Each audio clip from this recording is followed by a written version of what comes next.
व्रत भले ही विंता और कद्रू ने रखा हो, किंतु हमें आमंत्रण तुमने दिया है दीति। इसीलिए यहां जो होगा उसका उत्तरदायित्व उन दोनों के साथ साथ तुम्हारा भी होगा। जी जी महर्षि, मैं उनकी सहायता करके आती हूँ। राहुल चले? जी। आज हम सब यहाँ महान जीवित पुत्री का व्रत के अनुष्ठान का भोग लेने आए हैं। इसीलिए आप सभी भोजन ग्रहण करने से पहले हम सभी ध्यान लगाकर ओम का उच्चारण करेंगे।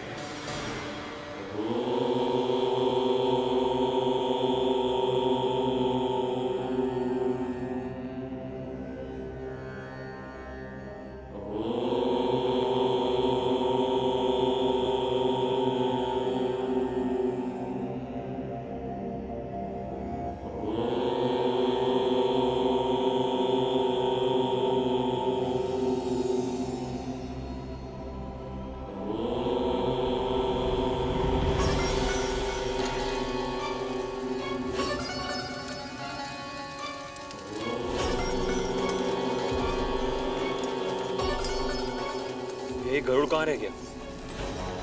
मैं भी यही सोच रहा हूँ कालिया, अभी तक पाल लेके क्यों नहीं आए?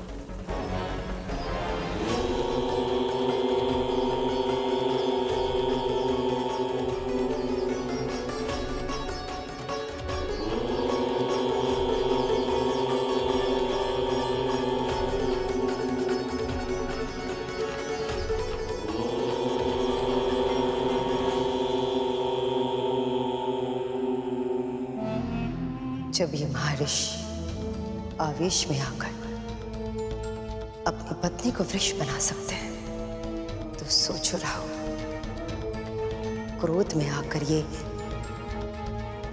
कद्रू, उसके पुत्र विंता और गरुड़, इन सबको क्या क्या बना देंगे, इसकी तो कल्पना ही अद्भुत है।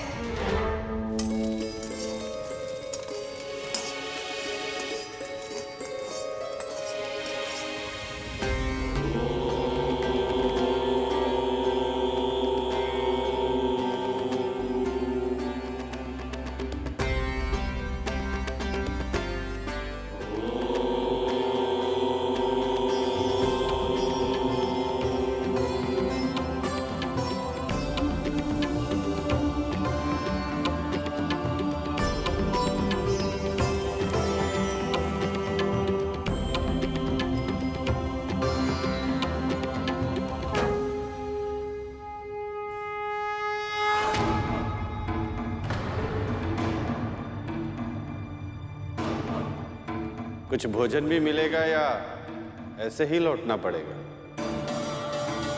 बस अभी आया महर्षि। सब लोग भोजन के लिए आसन ग्रहण कर चुके हैं। हमारे पास 1 सहस्त्र तो क्या 100 लोगों के लिए भी पर्याप्त भोजन नहीं है। जीवित पुत्र का व्रत के भोग में सबसे अधिक आवश्यक है मरुए की रोटी और नोनी का साग, और ये दोनों ही वस्तुएं बहुत सीमित मात्रा में है। अब क्या होगा माँ? अब क्या, इतने कम समय में और कहीं से प्रबंध किया भी नहीं जा सकता। हाँ, कोई ना कोई उपाय तो अवश्य होगा जो केवल आप कर सकती है। मैंने देखा है आपके हाथों में चमत्कार करने की क्षमता है। माँ, मुझे जब भी भूख लगती थी आप कैसे भी करके कोई ना कोई उपाय से मेरे लिए कुछ बना देती थी।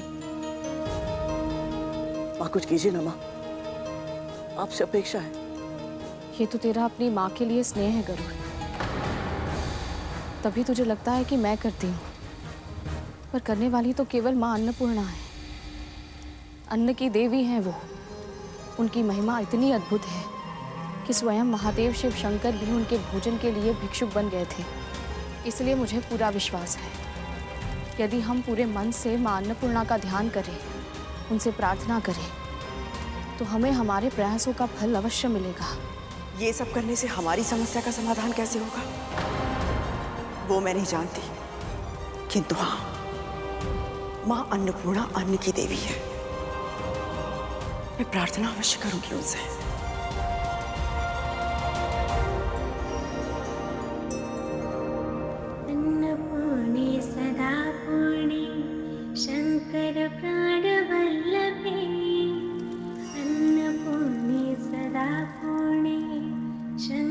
प्राणवल्लभे ज्ञानवैराग्यसिद्धिदं भिक्षां देहि च पार्वती ज्ञानवैराग्यसिद्धिदं भिक्षां देहि च पार्वती अन्नपूर्णे सदा पूर्णे शङ्कर प्राणवल्लभे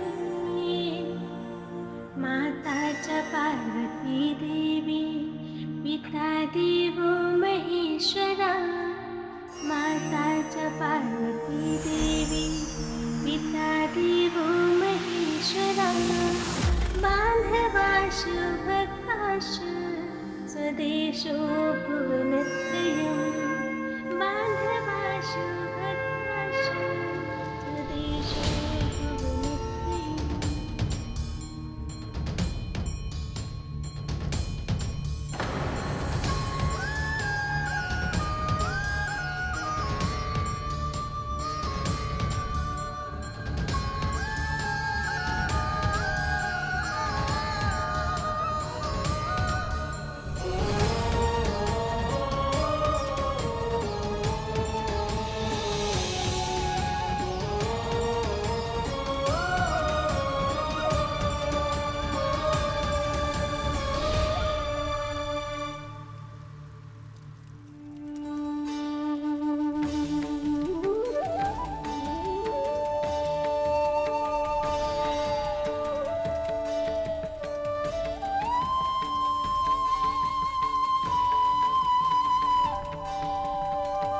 ये प्रसाद ऐसे क्यों रखा है?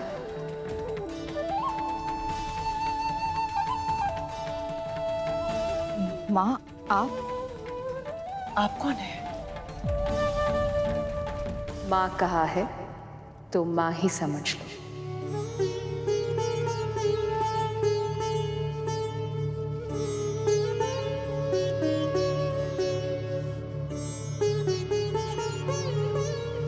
इस प्रसाद को अब खुला मत छोड़ो और इस पत्तों को पूरी तरह हटाए बिना इस करछी से प्रसाद बांटना आरंभ करो। क्या सोच रही हो?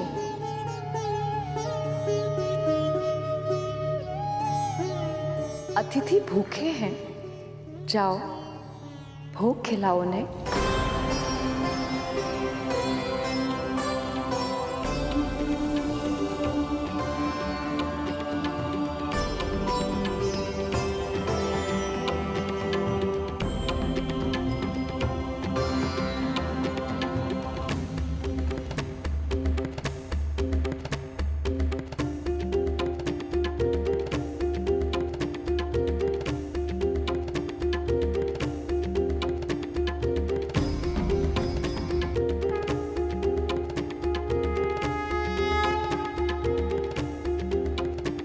जल्द ही भोग का खाना कम पड़ने लगेगा और क्रोध में आकर ऋषि दुर्वासा इन्हें श्राप दे देंगे।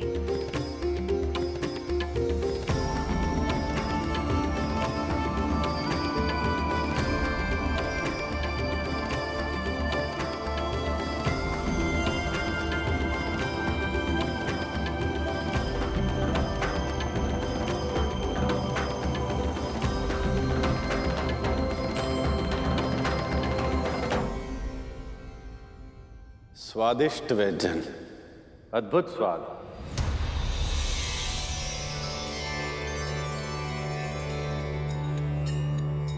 और थोड़ा और।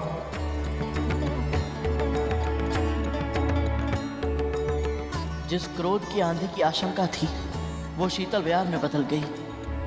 महर्षि और इनके एक सहस्त्र शिष्य को भोजन कराने में हम सफल रहे। यह असंभव कार्य केवल अन्नपूर्णा मां की कृपा से ही संभव हो पाया।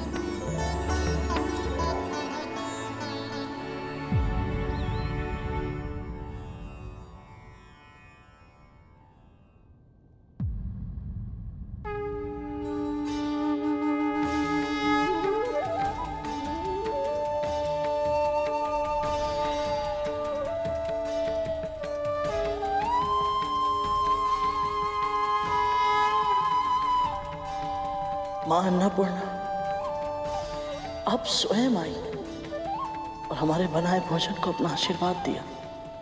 आपकी सदा ही जय हो।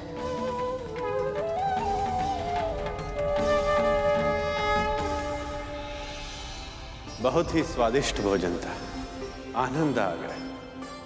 आपने यहाँ पधारकर हमारे व्रत को सफल बना दिया महर्षि।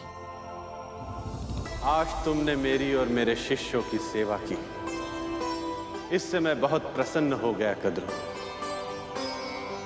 शिव शंभु ने चाहा तो तुम्हारे पुत्रों के कष्टों का निवारण शीघ्र ही होगा।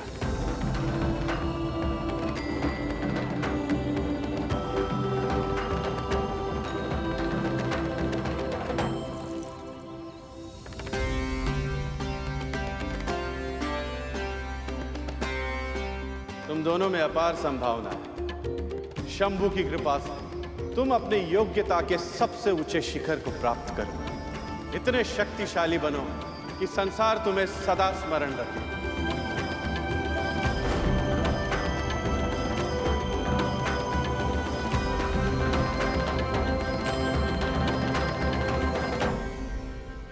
तेरे मन में मुझे एक ही इच्छा दिखाई दे रही है बालक। बहुत शीघ्र ही तू उसे पूर्ण करने का मार्ग खोज पाएगा। बस आपका आशीर्वाद सदैव मेरे साथ रहे महर्षि।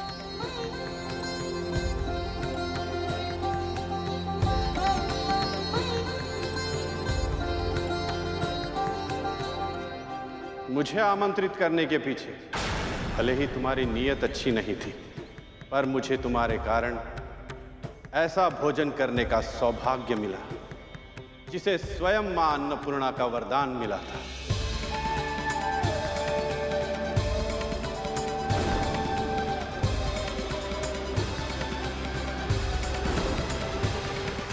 ऐसे महाभोग के बाद क्रोध का शमन हो जाता है और मन परम शांत हो जाता है। इसीलिए आज मैं तुम्हें कोई श्राप नहीं दूंगा, पर एक चेतावनी अवश्य दूंगा। जो व्यक्ति जैसा बोता है वही पाता है। इसीलिए अपने कर्म संभालो दीति। तुम्हारा आत्मविश्वास चरम पर है, क्योंकि तुम्हारे पुत्रों को संजीवनी विद्या प्राप्त है। पर स्मरण रहे, अमर होने के उपाय और भी है। आज तुमने स्वयं अपनी आंखों से देखा। यदि एक मां चाहे तो असंभव को भी संभव बना सकती है। और अदिति कब से तपस्या कर रही है और शीघ्र ही उसे उसकी तपस्या का फल मिलेगा।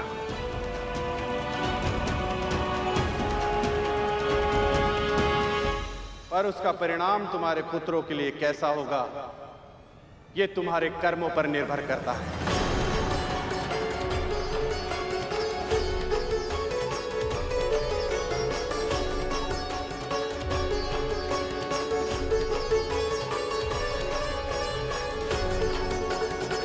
महर्षि ने श्राप भले ही ना दिया हो, पर चिंता अवश्य दी थी। ऋषि दुर्वासा के आशीर्वाद से मेरा व्रत पूरा हुआ।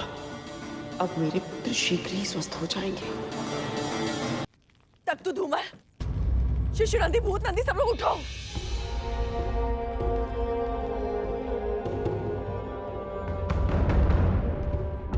शिशु नंदी, पुत्र, उठो पुत्र। धूमल, धूमल उठ भाई, धूमल उठ। आंखें खोलो अपनी। सुनते क्यों नहीं हो? देखो हमें। पुत्र, पुत्र, उठ जाओ।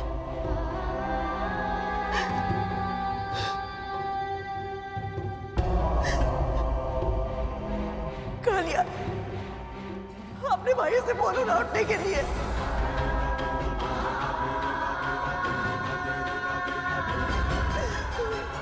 दक्षा, अपने भाइयों को उठाओ ना। तुम्हारी माँ यहाँ पे आई है, उठो ना। वृंदा,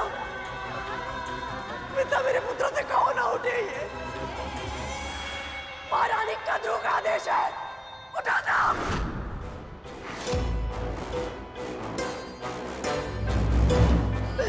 गोविंदा,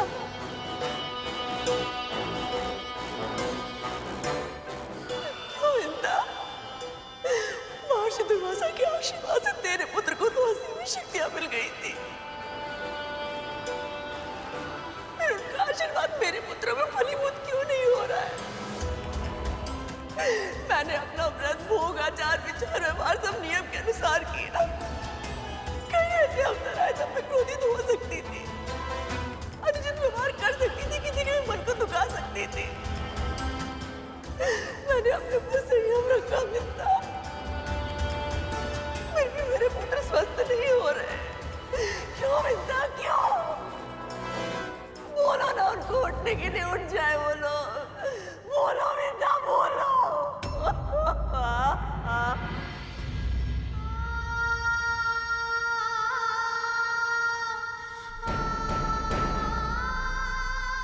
मेरी भक्ति में क्या कमी रह गई मिलता, क्या कमी रह गई? नारायण मुझसे क्यों रुष्ट हो गए मिलता, क्यों रुष्ट हो गए?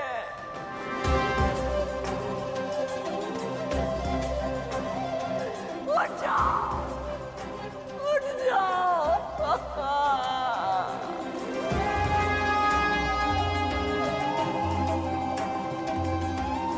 अब हम क्या करें माँ? हम सभी की आशा इस व्रत पर टिकी हुई थी।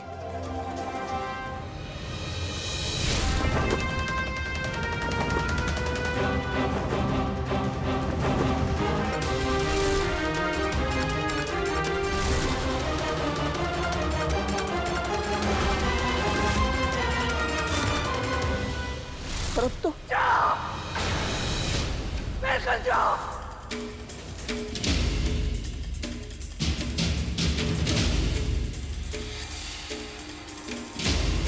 मुझसे क्या पूछ रहा है? मुझसे पूछ, इस माँ से पूछ।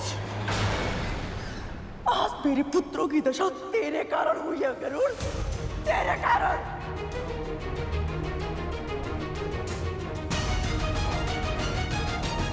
यदि मेरे पुत्रों के प्राण चले गए, उनकी हत्या का पाप तुझ पे लगेगा। हत्या एक ऐसा महापाप है जो सैकड़ों वर्षों तक प्रायश्चित करने के बाद भी नहीं उतरता। और तू प्रायश्चित कर भी नहीं पाएगा। तू अपनी मां को संसार का सारा सुख देना चाहता था ना? यदि आज के बाद मेरे पुत्रों ने मुझे मां कहकर नहीं पुकारा, तो तेरी मां के जीवन में दुखों के अतिरिक्त कुछ नहीं बचेगा।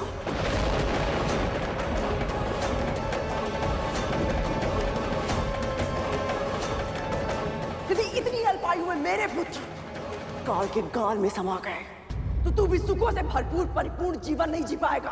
तेरी मां का, तेरे भाई का, तेरा, तुम सबका अस्तित्व इस संसार से नष्ट हो जाएगा। गृहस्थ जीवन और उसके सुख जो तेरी रेखाओं में है ना, वो सदैव सदैव के लिए मिट जाएंगी। तेरी पक्षी प्रजाति सदैव सदैव के लिए समाप्त हो जाएगी। ये इस मां का श्राप है।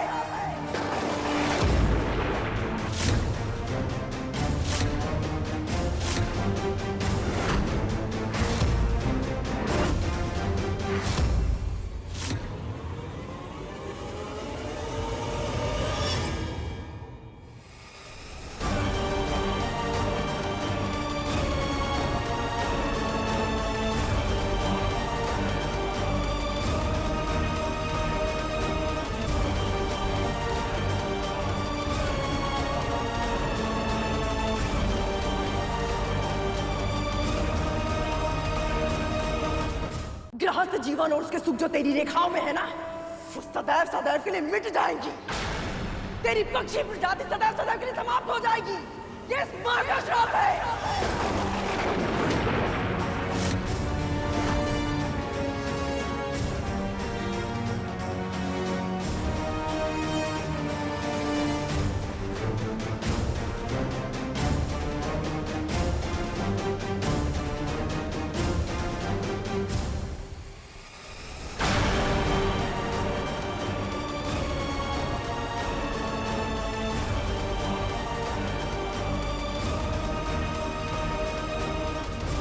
तेरी बख्शी नहीं जाती, सदा सदा के लिए समाप्त हो जाएगी। किस माँ का श्राप है?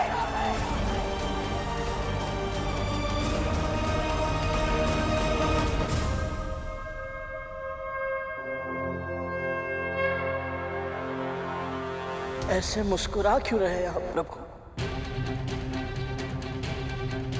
मेरी माओ को रोते हुए देखकर प्रसन्न है, या फिर ये देखकर कि मेरे भाइयों को एक एक श्वास के लिए संघर्ष करना पड़ रहा है, या फिर मुझे इतना विवश, इतना असहाय देखकर प्रसन्न है आप? आज मेरी दोनों माएं मुझे अपने ही भाइयों का हत्यारा समझ रही हैं और आप मौन है क्यों प्रभु? आपकी बनाई इस धरती पर, आपके द्वारा संचालित संसार में जो कुछ हो रहा है उसे देखकर शांत कैसे रह सकते हैं आप? मेरी मां सदैव कहती है कि भगवान भक्तों के सुख से सुखी रहते हैं और दुख से दुखी, परंतु आज मेरे परिवार पर दुख का पहाड़ गिर चुका है और आप सुख में लीन है। क्यों आपकी तपस्या, आपका ध्यान भंग नहीं हो रहा? क्यों आप हमारी पीड़ा को नहीं समझ रहे प्रभु? क्यों आपको हमारा दुख दिखाई नहीं दे रहा? परंतु आज आपको मेरे सभी प्रश्नों का उत्तर देना ही होगा। आज आप मौन नहीं रह सकते।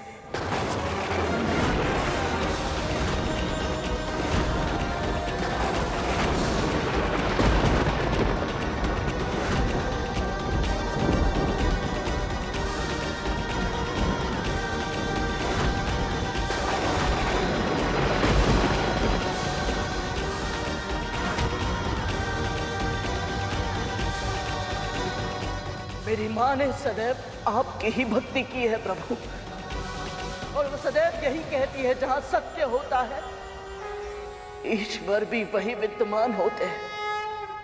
इसलिए आज आपको मेरे सत्य को उजागर करने आना ही होगा प्रभु, आना ही होगा आपको।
गरुड़,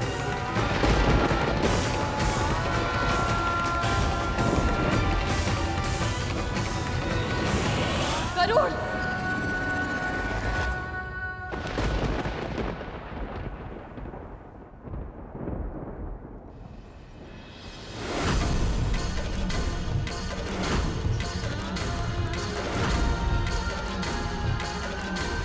क्या कर रहा है तू?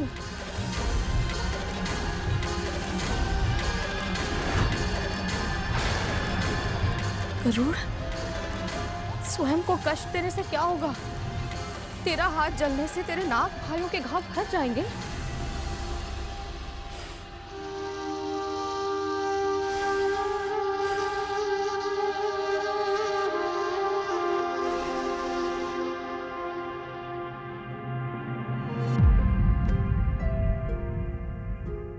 बड़ी माँ ने मुझे जो कहा माँ,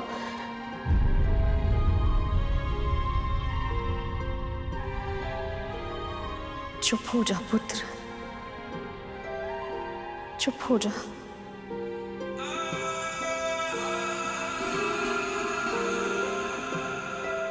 पता है माँ, बड़ी माँ के कटु वचनों से मुझे इतना दुख नहीं हुआ, परंतु आपने मेरी ओर ऐसे क्यों देखा? माँ, आपकी दृष्टि में उल्लाहना का भाव था, निराशा का दुख, क्रोध था। क्या माँ, आपको सच में ऐसा लगता है कि मैंने जानबूझकर मैंने किसी की हत्या करने का प्रयास नहीं किया है माँ? मैंने कोई पाप नहीं किया है। तेरी माँ तुझे अच्छी तरह जानती है। कभी स्वप्न में भी नहीं मानूंगी कि तू कोई पाप कर सकता है गरुड़।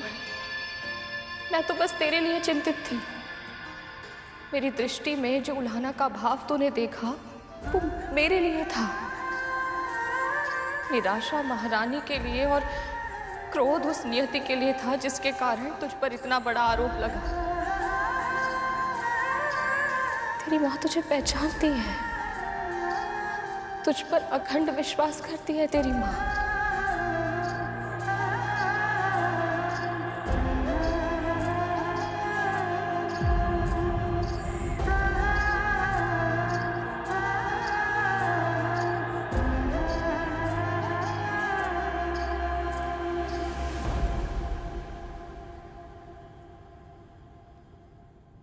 आप ऐसा नहीं कर सकते प्रभु। जानती हूं मैं, वरदान देने से पहले आप सदैव अपने भक्तों की परीक्षा लेते हैं ताकि उस प्रक्रिया के माध्यम से हम स्वयं को आपके आशीर्वाद योग्य बना पाए। पर एक मां की इतनी बड़ी परीक्षा तो आप भी नहीं ले सकते। यह अधिकार आपको भी नहीं है नारायण।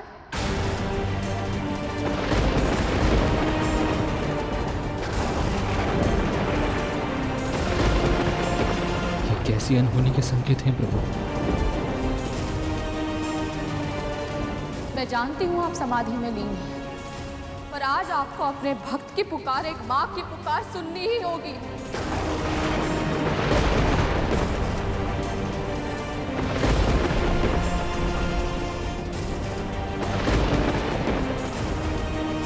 मैंने और मेरे पुत्र ने मन से, वचन से, कर्म से कभी किसी का अहित नहीं किया, और इसका साक्षी और कोई हो ना हो आप स्वयं है नारायण।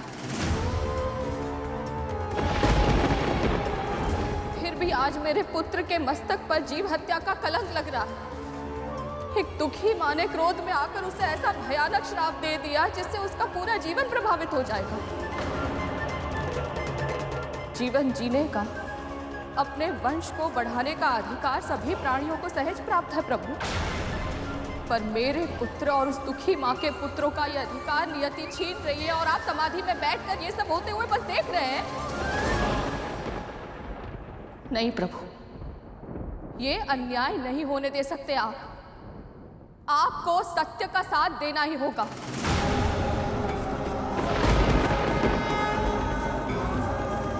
मेरा पुत्र निर्दोष है, ये सिद्ध करना ही होगा आपको।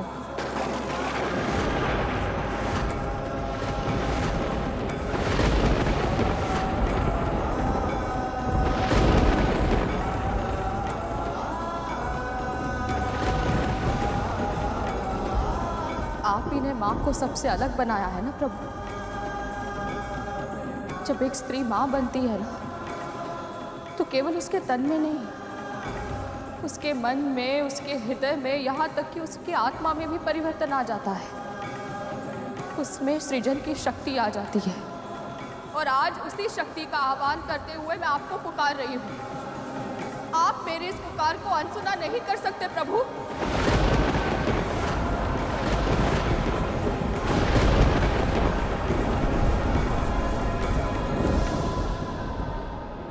जब किसी बालक को चोट लगती है ना, तो उसके मुंह से सबसे पहले जो शब्द निकलता है वो माँ होता है। क्योंकि उसे पूरा विश्वास है यदि उसकी माँ उसके साथ है, वो उसके लिए प्रार्थना करती है, तो कोई संकट उसे छू भी नहीं पाएगा।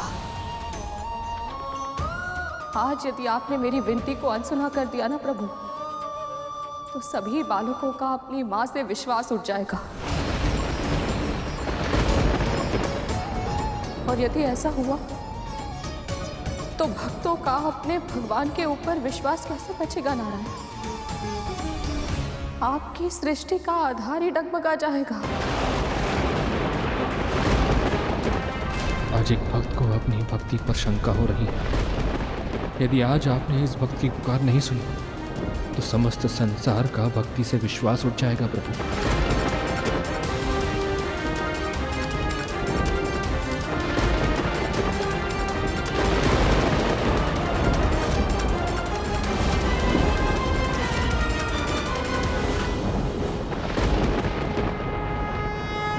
प्रभु, मेरी माँ, मेरी गुरु, आपकी महान भक्त आपको पुकार रही है। मेरे भाइयों के प्राण संकट में है प्रभु, उनका दर्द मुझसे देखा नहीं जा रहा, उन पर कृपा कीजिए प्रभु।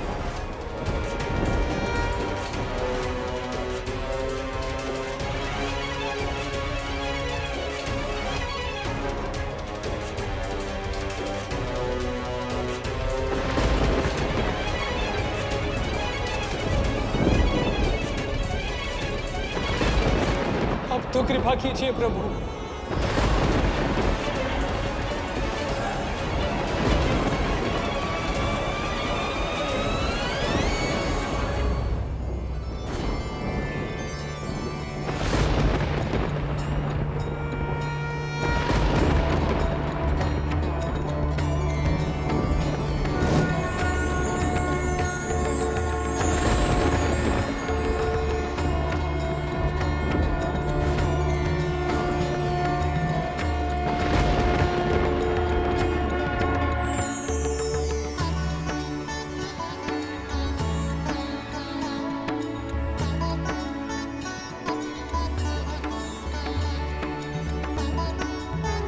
प्रभु,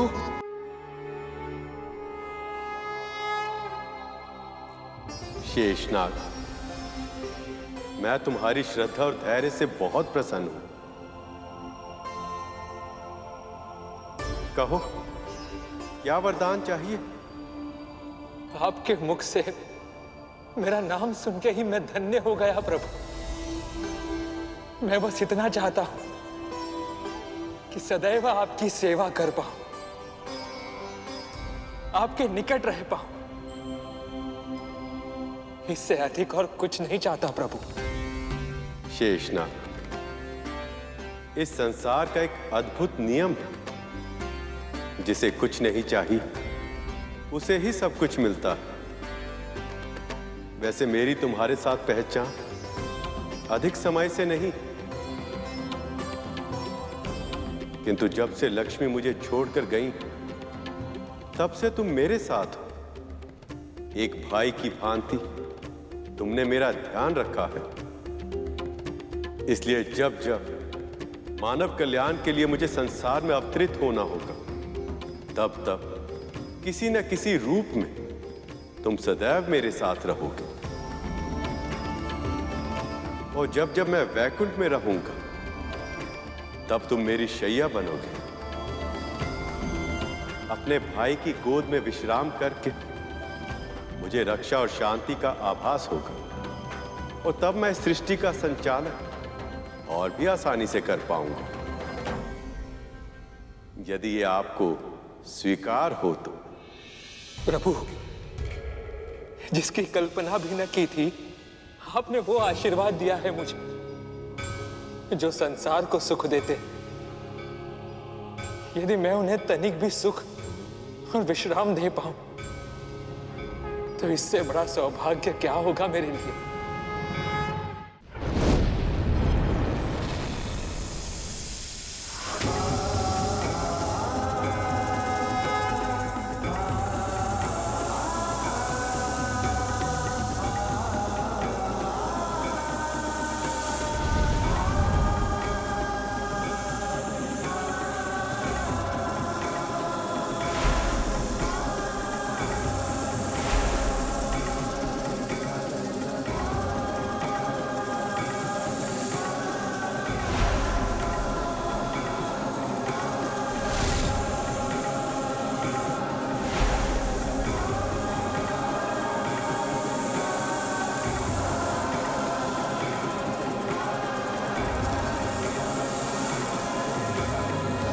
शेषनाग, तुम मेरी शैया तो बन गए, किंतु तुम्हारा हृदय इतनी तीव्र गति से धड़क रहा है कि मैं विश्राम नहीं कर पा रहा हूं।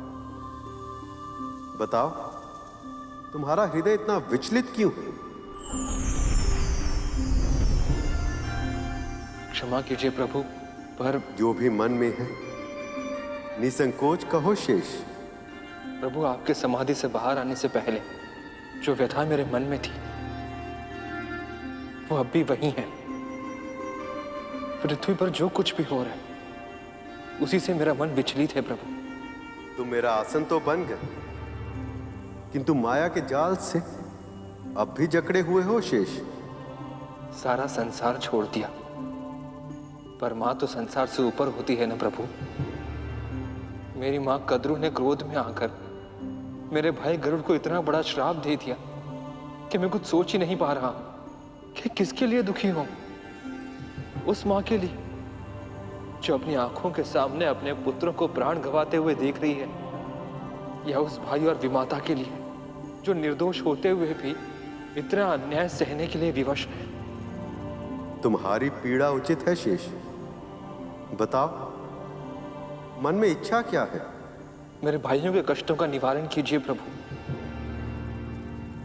उन्हें जीवन दान दे दीजिए ताकि मां कद्रू का श्राप सार्थक न हो पाए और गरुड़ और विमाता विंता का भी उद्धार हो जाए।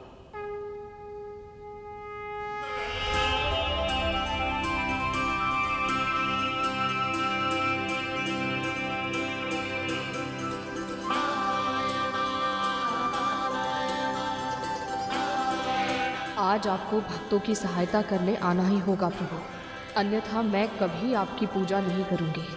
आप पर से मेरी आस्था खत्म हो जाएगी। प्रभु, आपको आना ही होगा, आना ही होगा आपको।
देवी विंता, आपने सही कहा था। सृजन की शक्ति होने के कारण इस सृष्टि में एक मां का स्थान ईश्वर से भी ऊंचा होता है। जब एक मां पुकारती है तो ईश्वर को भी आना पड़ता है।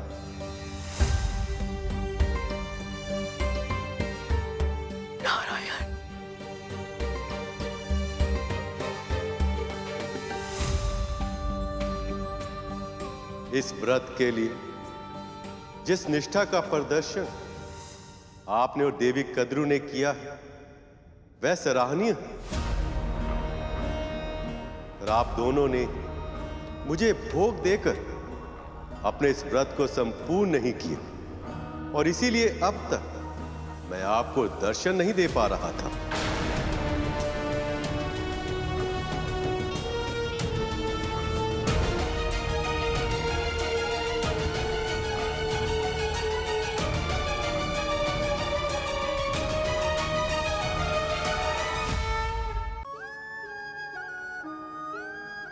मैं अभिलाई प्रभु।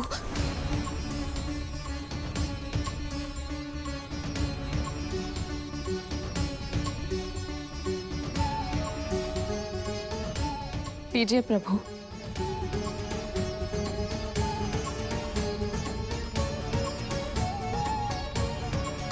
न जाने ये भीषण भूल कैसे हो गई, हमें क्षमा कर दीजिए। ममता के आवेग में हुई भूल भूल नहीं कहलाती। मैं तो वैसे ही प्रेम का भूखा हूं, जिस प्रेम और अधिकार से आपने और आपके पुत्र ने अपने मन की बातें मुझसे कही हैं, मेरा मन तो उसी से भर आया है। देवी कद्रू, आप दोनों का व्रत सफल हुआ। अब आपको इसका फल मिलेगा। आपकी इच्छा अवश्य पूरी होगी। उठिए, आंखें खोलिए कद्रूनंदन, आंखें खोलिए कद्रूनंदन, आंखें खोलिए कद्रूनंदन, आंखें खोलिए कद्रूनंदन।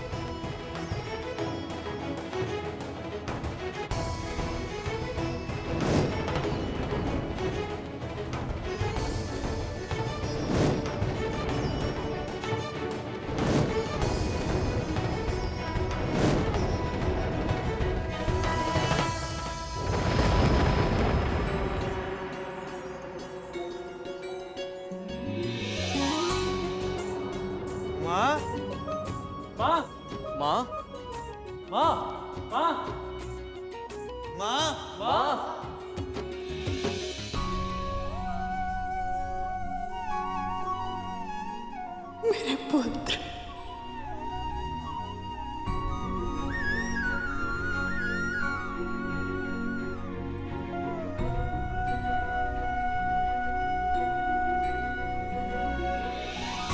प्रभु,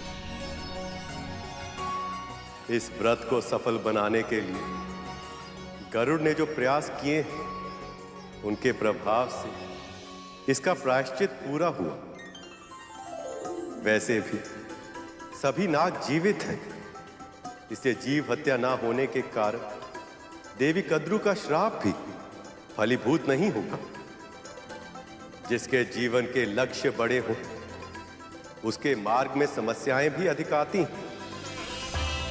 तैयार हो जाओ गरुड़, अब तुम्हारे मार्ग में शीघ्र ही अनेक बाधा विघ्न आएंगे, अनेक परीक्षाएं होंगी, पर स्मरण रहे, स्वर्ण अग्नि में तपकर ही कुंदन बनता है।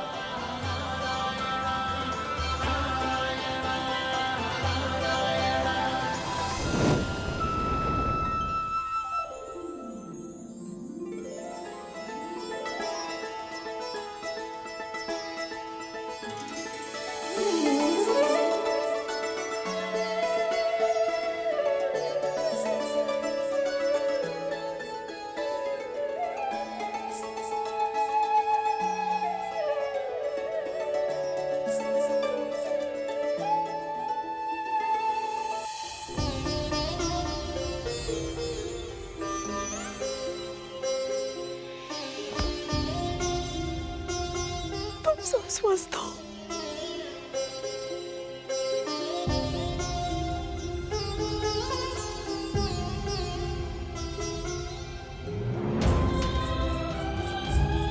आज के बाद कोई भी आपदा या विपदा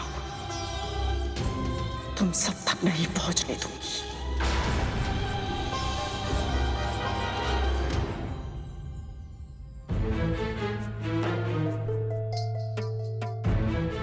दीर्घायु।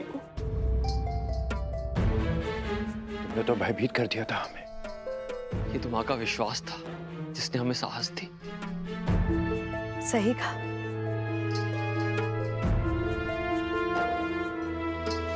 कद्रू, जितना कठिन तुम्हारा व्रत था उतनी ही निष्ठा से निभाया तुमने। ये तुम्हारे ही व्रत का फल है जो तुम अपने पुत्र को यम के फंदे से बचा कर ले आए। ये चमत्कार केवल तुम ही कर सकती थी कद्रू। यम के फंदे से? दीदी माँ, ये आप क्या कह रही हैं? हाँ माँ, पल भर पहले तो हम गरुड़ के साथ सूर्य लोक जा रहे थे और दूसरे पल हमें भगवान विष्णु का स्वर सुनाई दिया। तुम सब बहुत भाग्यशाली हो जो तुम्हें कद्रू जैसी माँ मिली है।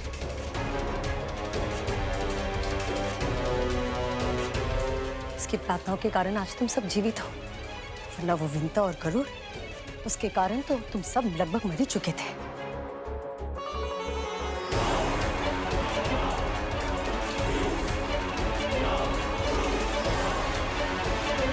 मुझसे छुपाकर तुम सब उस गरुड़ के साथ चले गए थे। सूर्य लोक के स्थान पर मृत्यु लोक पहुंच गए थे तुम सब।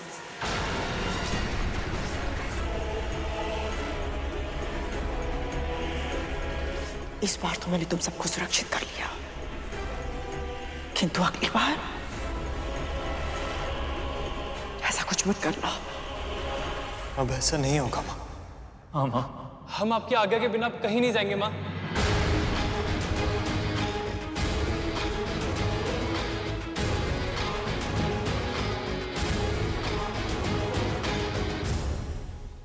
ये तो अनुचित है प्रभु। कद्रू माँ भी जानती हैं कि विंता माल गरुड़ के बिना नाग भाइयों का जीवित रहना असंभव था। फिर भी उनके स्वभाव में कृतज्ञता है, कृतज्ञता नहीं। ऐसा आभास होता है जैसे विंता मौल गरुड़ की अच्छाइयों को पूरी तरह नकार दिया है इन्होंने। और दूसरी ओर विंता मौल गरुड़ भी विचित्र है। जीवित पुत्री का व्रत को सफल बनाने के लिए कितना कुछ किया है उन्होंने, और ये दोनों उसका श्रेय भी नहीं ले रहे। जानते हो ऐसा क्यों है शेष? क्योंकि कद्रू के मन में अभिमान और स्वार्थ के भाव प्रबल है, जबकि विंता और गरुड़ के मन में भक्ति और परोपकार के भावों की प्रधानता है। जब कोई पाप करता है तो उसे लगता है कि उसे कोई नहीं देख रहा, पर मैं देख रहा होता हूं। इसी तरह पुण्य करते समय भी जब कोई ये सोचे कि कोई उसे देख रहा है या नहीं, तब भी मैं उसे देख रहा होता हूं। विश्वास करो शेष, अपने अपने कर्मों का फल हम सबको भोगना पड़ता है। प्रभु, आपने गरुड़ से कहा था कि उसके जीवन के लक्ष्य बड़े, इसीलिए उसके सामने समस्याएं भी बड़ी आएंगी। किंतु आप किस लक्ष्य की ओर संकेत कर रहे थे? जब से असुरों को गुरु शुक्राचार्य के माध्यम से संजीवनी विद्या प्राप्त हुई है, तब से वह निर्भय हो गए। आपकी महाकठिन तपस्या से मैं प्रसन्न हुआ ऋषि भार्गव। केवल एक ही वरदान चाहिए मुझे, वृत्त संजीवनी विद्या। स्वर्ग प्राप्त कर लेने के बाद भी उन्होंने देवताओं को सताना, उनका शोषण करना नहीं छोड़ा। देवता भी उनके भय से छुपने पर विवश हो गए। ऋषि मुनियों की तपस्या में, उनके दैनिक कार्यों में व्यवधान आ रहा है, और श्री लक्ष्मी के समुद्र के भीतर समा जाने के कारण पृथ्वी पर अव्यवस्था फैल गई है। पर अब इस अव्यवस्था को दूर करने का समय आ गया। अब पृथ्वी पर पुनः मुझे संतुलन स्थापित करना होगा, और इसके लिए मित्र और शत्रुओं को साथ लाना होगा। विरोधियों को एक दूसरे की सहायता करने के लिए प्रोत्साहित करना होगा। अब मुझे कुछ ऐसा करना होगा शेष, जो इस संसार ने आज तक ना देखा हो और ना ही सुना हो। मेरी इस योजना में गरुड़ एक बहुत ही महत्वपूर्ण भूमिका निभाएगा, पर ऐसा करना उसके लिए आसान नहीं होगा। प्रभु, ऐसा क्या करने वाले हैं आप? जानता हूं तुम्हारे मन में बहुत सारे प्रश्न हैं शेष। उन सभी के उत्तर तुम्हें सही समय आने पर मिलेंगे, पर अभी मुझे जाना होगा। एक मां बहुत लंबे समय से मेरी प्रतीक्षा कर रही हैं। ओम नमो नारायणाय नमः। ओम नमो नारायणाय नमः। ओम नमो नारायणाय नमः। आपकी तपस्या सफल हुई देवी अदिति।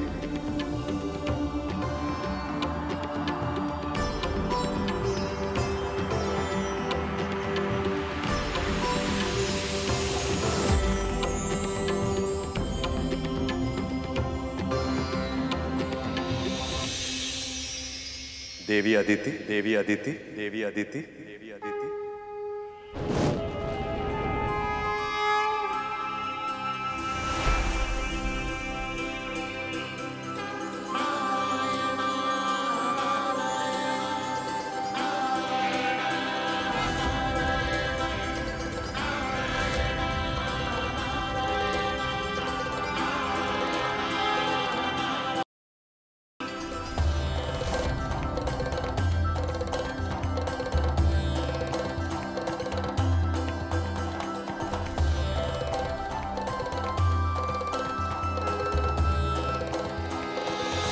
नारायण,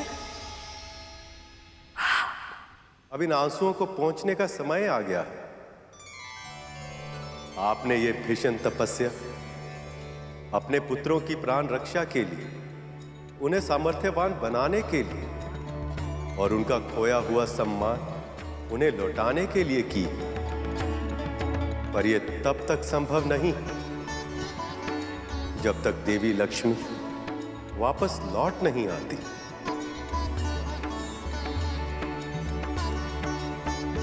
ये अपराध मेरा है प्रभु। मैं ही अपने पुत्र को अहंकार से नहीं बचा पाई,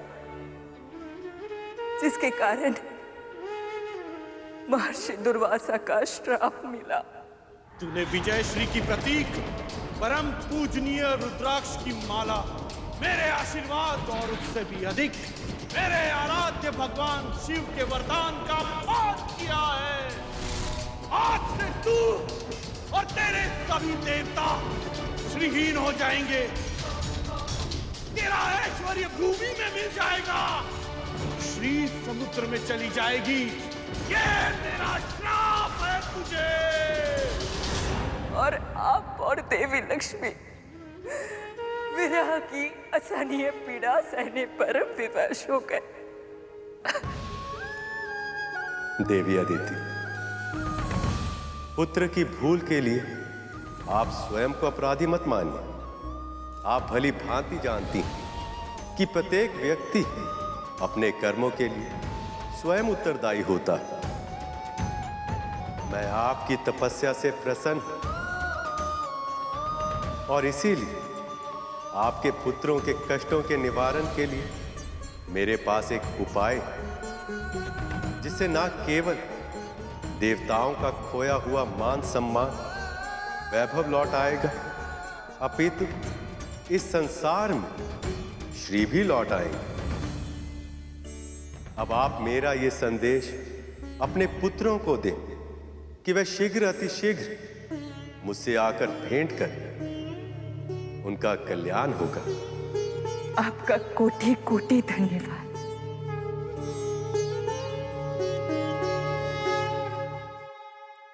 आपके मन में कोई और दुविधा भी है? निसंकोच कहिए देवी। प्रभु, मुझे ऐसा आभास हो रहा है कि मेरी तपस्या के सफल होने का कारण कोई और भी है, कोई ऐसा जो मेरी रक्षा कर रहा था।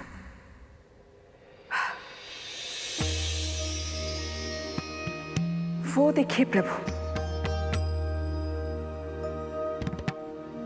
कोई बताए या ना बताए, किंतु मां का हृदय जान ही जाता है। वो परोपकारी कोई और नहीं, आपकी बहन विंता का छोटा पुत्र गरुड़ था।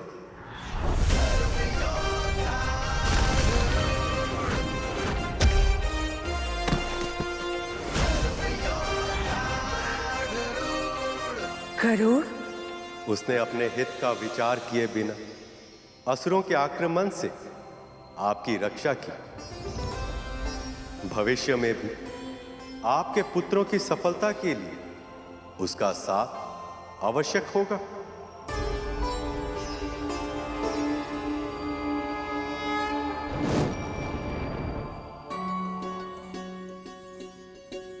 गरुड़ ने मेरे लिए इतना बड़ा परोपकार किया है और भविष्य में भी मेरे पुत्र की सफलता के लिए बड़ी भूमिका निभाएगा। मुझे शीघ्र ही उससे मिलना चाहिए।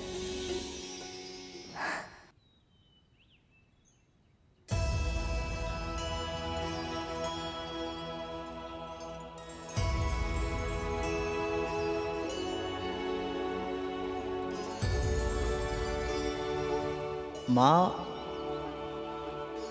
प्रभु विष्णु ने कहा था अब मेरे मार्ग में अनेक बाधा विघ्न आएंगे, अनेक परीक्षाएं देनी होंगी मुझे। इसका अर्थ क्या हो सकता है माँ? प्रभु विष्णु की लीला तो वो ही जाने। मैं तो बस इतना जानती हूँ, उन्होंने ये भी कहा था कि स्वर्ण अग्नि में तपकर कुंदन बनता है। ये तेरे लिए संकेत है गरुड़, तुझे भी कठिनाइयों की अग्नि में तपकर कुंदन बनना है।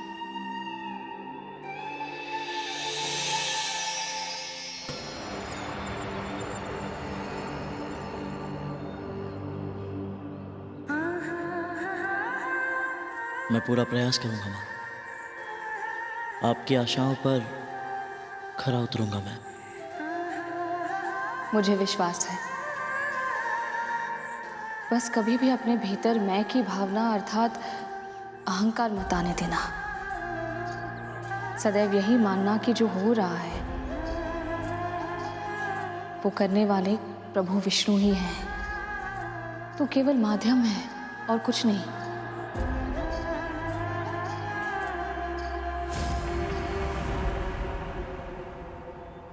विंता, कहाँ मर गई तू? तू और तेरा पुत्र, तुम दोनों मेरे पुत्रों का भूखा मारोगे क्या? भोजन की व्यवस्था करो।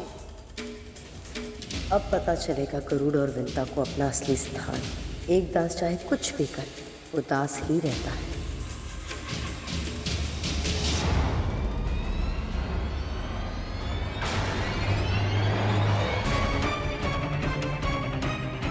ये क्या, कदरू की इतनी तीखी?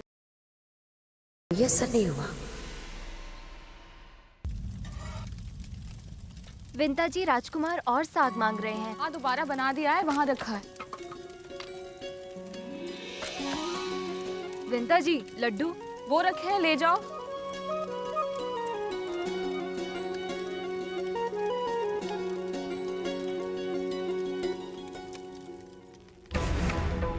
छोटा सा कार्य करने में इतना समय।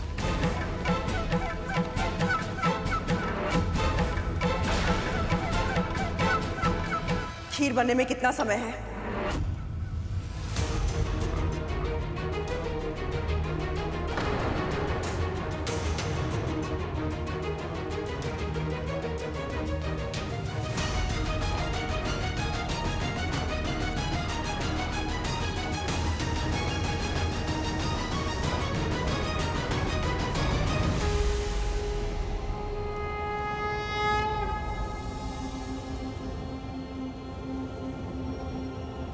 बस तुम्हारी खीर की प्रतीक्षा है विंता।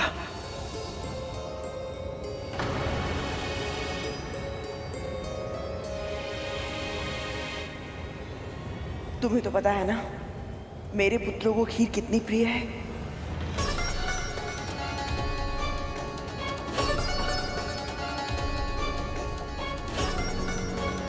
कदरू का तो स्वर ही बदल गया। ऐसा क्या हो गया पल भर में?